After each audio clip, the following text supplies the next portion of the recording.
আপনারা চলে এসেছেন গল্প কথা শ্রেয়ার সাথে ইউটিউব চ্যানেলে। আপনারা শুনছেন ভালোবাসার গোলকধাঁধা। চলো জেনে নেওয়া যাক পরবর্তী পর্বে। আপনাদের কাছে একটা অনুরোধ, আপনারা সবাই ভিডিও দেখছেন কিন্তু লাইক করছেন না, সাবস্ক্রাইব করছেন না, তো আপনারা প্লিজ করুন লাইক সাবস্ক্রাইব। আপনারা দেখছেন কিন্তু কেউ মোটিভেট করছেন না আমাকে, তো প্লিজ এটা করুন আমাকে। এটা করলে আমি খুব খুশি হব, কারণ আমিও প্রথম ভিডিও বানাচ্ছি, নতুন চ্যানেল খুলেছি। তো আপনারা যারা দেখছেন তারা একটু প্লিজ করুন, সাপোর্ট করুন আমাকে। আর বেশি দেরি করবো না, চলুন শুরু করা যাক পরের পর্ব। আমি বলি, কি শর্ত? তখন রুদ্র বলে, চলো বলছি। এই বলে আমাকে টানতে টানতে আবার সেই বাইকে বসিয়ে দিয়ে একটা জঙ্গলে পার করে একটা নদীর ধারে নিয়ে যায়। এরপর আমাকে দাঁড় করায় নদীর একেবারে ধারের কিনারায়। এরপর আমাকে জিজ্ঞেস করে, তুমি হবে আমার মনের রানী? যদি হ্যাঁ, তাহলে বেঁচে ফিরতে পারবে, আর যদি না হয় তাহলে ধাক্কা দিয়ে জলে ফেলে দেব। তখন আমি বলি, একটু তেজ দেখিয়ে, জলে ফেললে আমি তো সাঁতার কেটে উঠে যেতে পারি। তখন রুদ্র মুচকি হেসে বলে, সে তো অন্য মানুষ হলে পারবে, কিন্তু তুমি তো সাঁতারই জানো না। আমি তারপর বলি, না আমি হব।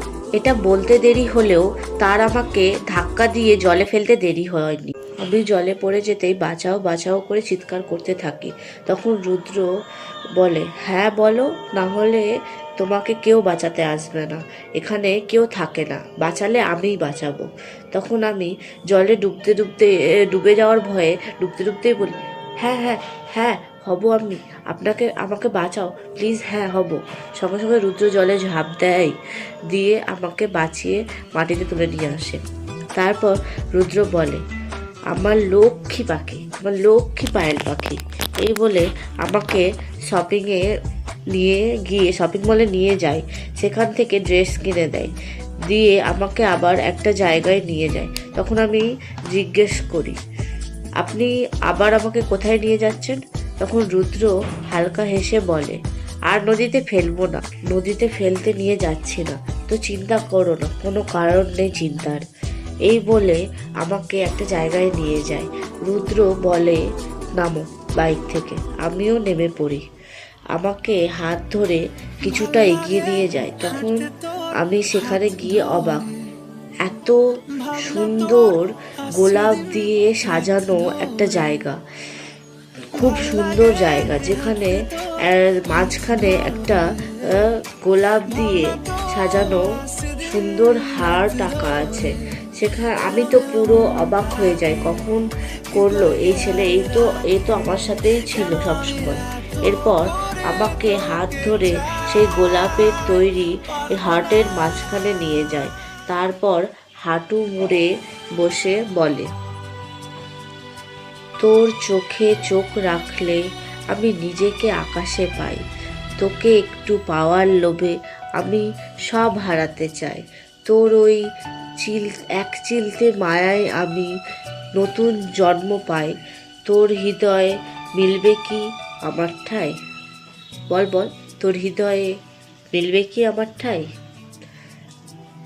আমি একটু ইমোশনাল হয়ে যাই এবং ইমোশনাল হয়ে বলি, হ্যাঁ মিলবে তোমার ঠাই। সত্যি বলছিস? সত্যি বলছি রিয়া, আমি সত্যিই জানতাম না রুদ্র এইসবের সাথে জড়িয়ে আছে। রিয়া বলল, তো জানলে কি করতি, না বলতি?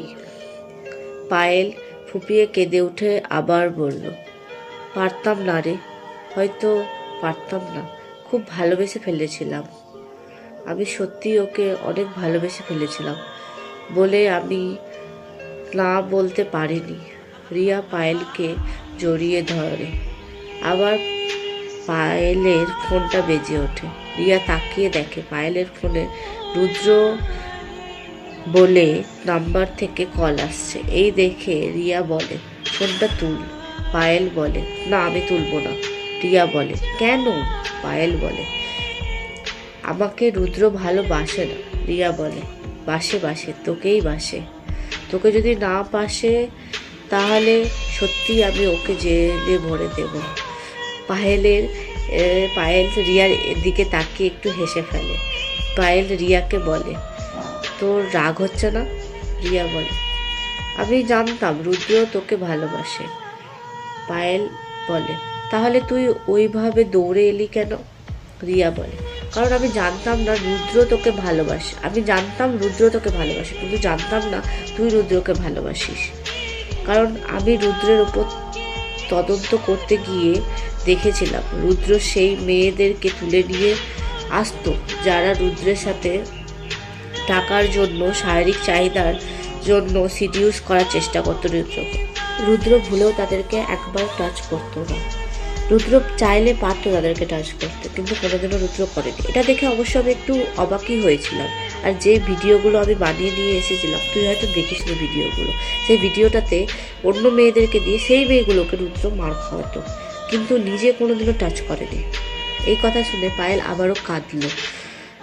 পায়েল কাঁদো কাঁদো স্বরে বলল, কিন্তু আজকে তো তোকে বিয়ে করার কথা বলেছিল, তোকে তো অনেক কিছুই বলেছিল, বল। তোকে তো অনেকভাবে নিজের বলার চেষ্টা করেছিল। রিয়া বলল, ও তো মজা করছিল, তুই দেখে বুঝতে পারিসনি? এতক্ষণ চুপ করে থাকলেও এখন আবির বলল, হ্যাঁ এটা কিন্তু সত্যি। যদি রুদ্র রিয়াকে পছন্দ করতো তাহলে বাইরে এসে একবার হলেও বলতো, কিন্তু সেই রকম কিছু বলেনি। শুধু বলেছিল তুমি নিজের রাস্তায় যাও, আমাকে নিজের রাস্তায় যেতে দাও। এমনকি আমাকেও বলেছিল যে স্যার আপনি আপনার ম্যাডামকে সামনে রাখেন। রিয়াও বলল, হ্যাঁ একদম ঠিক।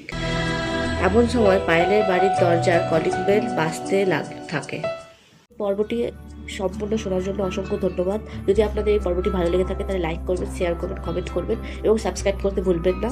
আর এর পরবর্তী পর্ব চলে আসবে এই চ্যানেলে, তার জন্য অপেক্ষা করুন। শুভরাত্রি।